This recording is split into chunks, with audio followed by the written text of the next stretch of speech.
Good morning po once again and welcome to Everything Bible. We're glad you're here this morning as we continue our devotion series on the book of James, which is today will be our fifth episode.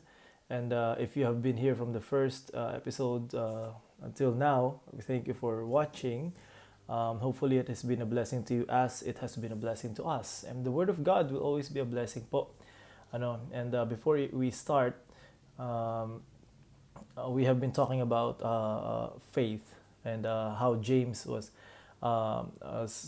telling us God's point of view when it comes to testing.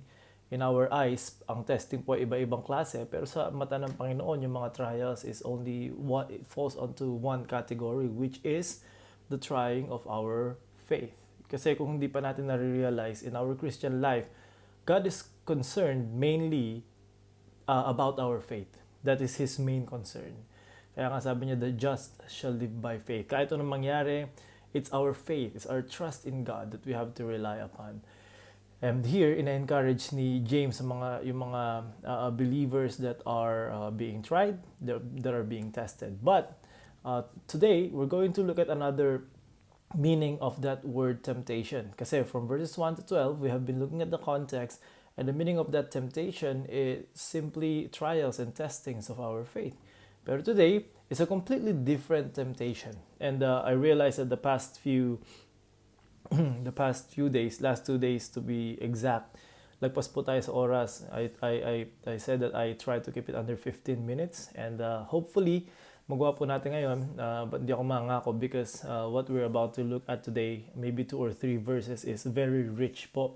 So before we go there, in James chapter 1 verse 13 muna, if you have time, if you would, please share our video and para po our goal again is to get as much people starting their day with the Word of God. I know it's early, but that is the best time. I don't know about you, but that's the best time to seek the Lord, to read the Bible, to pray, to meditate upon the Word of God. Please share the video. I'm not saying that in a self-serving way, but just to be a blessing po sa mga tao. So as we continue here in verse number 13 of James chapter 1, sabi dito, let no man say when he is tempted, I am tempted of God. For God cannot be tempted with evil, neither tempteth he any man. So, hindi na natin kailangan pa lumayo pa para makita yung context at meaning ng temptation dito.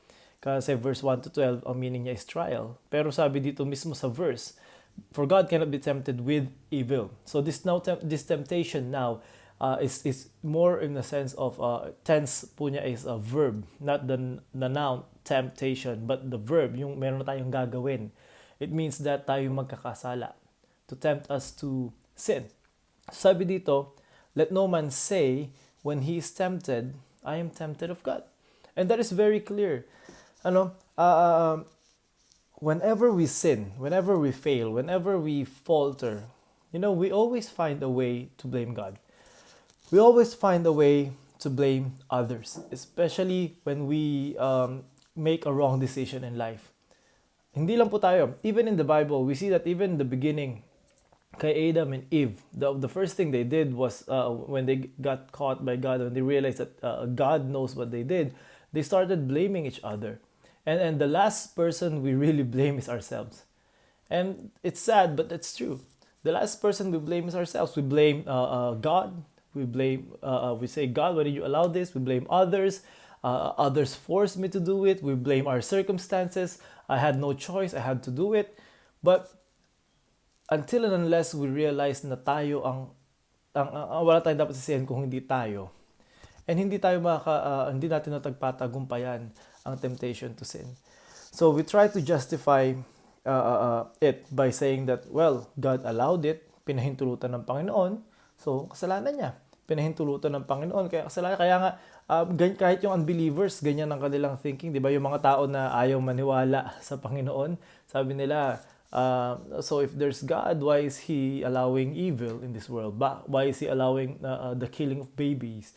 Why is He allowing the raping of the innocent? Yung nagpag-suffer ng innocent, all these natural calamities, etong mga gera, why is He allowing that? Sometimes tayo mga Kristiyano, we think about that. No? Kung bakit inaalaw ng Panginoon lahat na to? And what we don't realize is that This is not God's doing. This is the result of man's greed. This is the result of man's a hunger for power. This is the result of man's hunger for riches, hunger for anything that he wants sa kanyang buhay. Kaya makita natin sa next verse, ano ba talaga yung nagpupush sa tao na gumawa ng kasalanan? Ano ba talaga yung nagpupush sa tao na gumawa ng bagay na labag sa kalooban ng Panginoon, na labag sa kagustuhan ng Panginoon? So whenever we sin, we blame God. The last person we blame is ourselves. Remember, we can see a lot of examples in the Bible where after sinning, it's very rare na yung tao nagkasala ay agad aaminin na siya nagkasala at agad sasabihin na wala akong ibang dapat sisihin kung di ang sarili ko. And while it is true that God allows us to be tempted to sin, pero hindi nanggagaling sa kanya yung temptation na yun. Remember Satan when he asked the Lord to para siya ay push niya si Job na curse ang Panginoon na magkasala. So God allowed him, but that kind of temptation didn't originate from God. Hindi ang Panginoon ang nagtempt sa kanya to sin. Diba? But it's Satan, God allowing Satan or the devil himself to tempt us to sin. So, we cannot really blame God. And the last person we can blame is God. Bakit? Kaya nga nagbigay ang Panginoon ng trial not to put you in a situation where wala na akong choice kung hindi magkasala. No. God gave you a trial to, remember, we studied to make us better, to strengthen our faith, not to make us worse. Because if God doesn't want us to sin, and if God hates sin, and then He teases us with sin, what kind of God is He? Anong klaseng Diyos siya?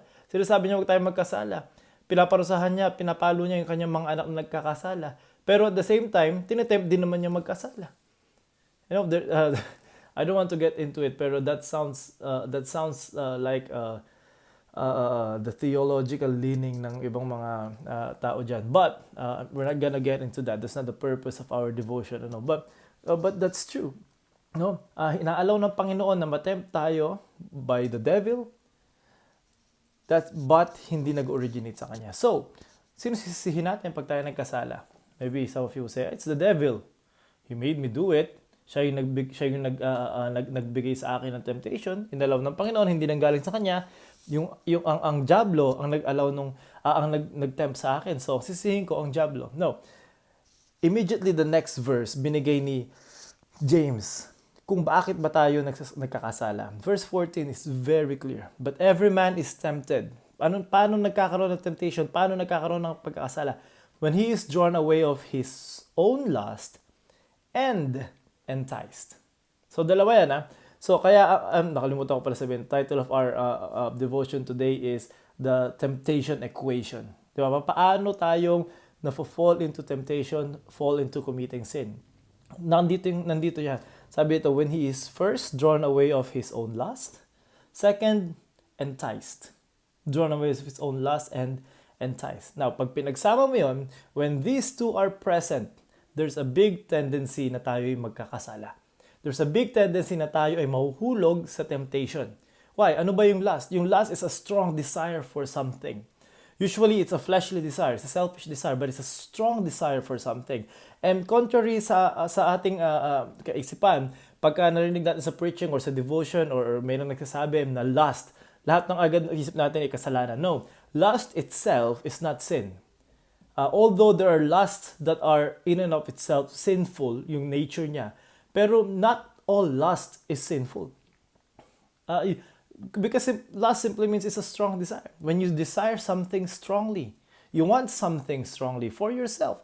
But God provides ways as well to satisfy that desire in the scope of His will. Simple lang yan. For example, all men has a strong sexual desire. Yun yung lust. That is a natural desire. But God provided a way for us to satisfy that. But when we satisfy that outside the way that God provided, dun tayo nagkakasala. So lust itself is not sin. Although may mga lust na naturally sinful, but lust itself is not sin. Ano yung dapat mangyari para tayo magkasala? There's lust and then there is enticement. Ibig sabihin, nandun na yung desire mo at nandun yung pag-aakit. nandun yung nag-aakit. So, sabihin, bigyan natin ng example. Paborito kong pagkain, anything na baboy. Crispy pata, sisig, nagugutom tuloy ako. Lechon kawale, hello Sir Alex. Yung ano po natin, dinakdakan. Kung nanonood po kayo, maraming salamat po, Ninong. So, ayan. Pag naglagay ka ng ganyan sa table or sa bahay, sigurado kakain ako. Although, hindi maganda sa akin kasi mayroon akong gout. But, maglagay ka ng ganyan sa bahay, kakain at kakain ako. Pag naglagay ako ng ganyan sa table, kakain at kakainin ko yan. Pero, kahit na gaano pa ang desire ko sa baboy, kung wala namang available, wala mangyayari. So, in that sense, hindi sapat yung lust lang na mag-fall into temptation. Dapat may nandun yung enticement. Kaya, let's be wise. 'Di ba? Kung ito yung lust mo, ito yung strong desire mo, wag mo nang hayaan na mapalapit ka doon. Wag na natin hayaan na ma-entice tayo ng mga bagay na gustong-gusto natin. Kaya nga gusto natin eh. Gagawin tayo ng paraan, pero until and unless we don't put ourselves in that position, hindi tayo magkakasala. Right? So, dalawa yan. Isa pa sabi sa next verse, then when lust hath conceived, bring it forth sin, and sin, when it is finished, bring it forth death. And ito, kahapon, isa rin yan sa pinagdedebatihan doon sa isang group. I believe nanonood he's been watching everyday, Romel. I believe nakakasagutan din namin na sabi na bring it forth death. Ibig sabihin, pag nagkasala ka, ligtas ka na, pwede ka pa mamatay spiritually. But death here simply means physical death. Or in a sense na buhay ka pa, you're living like you're dead because you're not pleasing God. Okay? Just a side note there. But sabi dito, when lust had conceived, it also has the idea of, tawag dito, yung marriage. Yung lust at enticement. Ibig sabihin, kung ayaw mong magkaroon sila ng anak na kasalanan, wag mo silang pagtabihin. So, di ba, ang liwanag na sinasabi ni James. So, pag kayo nagtetempt to sin, don't blame God. Because if you do sin, kung nahulog ka sa kasalanan, it's because you have lust. You have that strong desire. And you allow yourself to be enticed. And to fulfill that lust outside the will of God. So, who are we to blame? Not God. Not the circumstances. Not the devil. Diba? Not people around us. Simply ourselves. Drawn away of His own lust. Sarili natin. And until and unless we realize that and start looking at ourselves and start being careful not to put lust and enticement together, or slowly, another way to solve lust sa buhay natin is to slowly change our desire. Diba, katulad ko, again, mahilig ako sa baboy. I can slowly train myself to like vegetables. Why? Unti-unti kong palitan yung diet ko.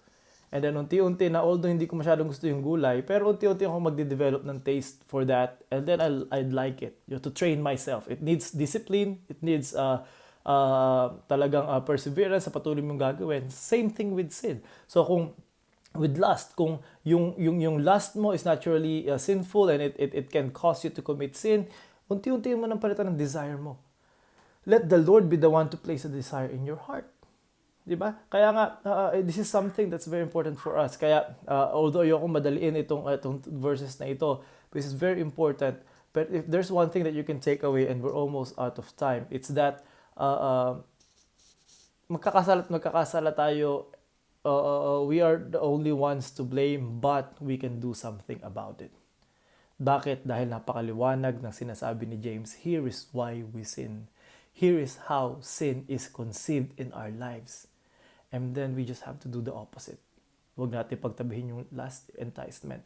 And while we try to separate that, let's slowly change our strong desires. And instead, pray to God, Lord, change my desires. Let my desires be for your glory. Desires be for you alone. And hopefully that helps you this morning. And see you on Monday. So this will be our last episode for this week. Our next one will be on Monday po. God bless you.